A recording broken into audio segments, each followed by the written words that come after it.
ఇక్కడ ఉన్న లక్ష్మీ నరసింహస్వామి దేవాలయం వాస్తవంగా 2 దేవాలయాల కింద లెక్క.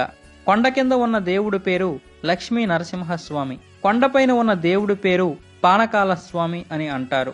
కొండపైన ఉన్న దేవాలయంలో విగ్రహమేమీ ఉండదు. కేవలం తెరుచుకుని ఉన్న నోరు ఆకారంలో ఒక రంధ్రం ఉంటుంది. ఆ తెరుచుకుని ఉన్న రంధ్రమే పానకాల స్వామిగా ప్రజల నమ్మకం. మంగళగిరి పానకాల స్వామికి ఒక ప్రత్యేకత ఉంది.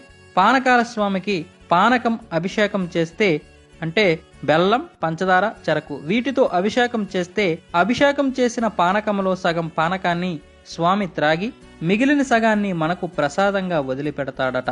ఎంత పానకం అభిషేకించినా అందులో సగమే త్రాగి మిగిలిన సగాన్ని భక్తులకు వదలడం ఇక్కడ విశేషం. అందుకనే స్వామిని పానకాల స్వామి అని పిలుస్తారు.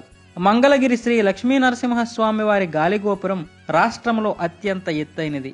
2 శతాబ్దాలను పూర్తి చేసుకుంది ఈ గాలి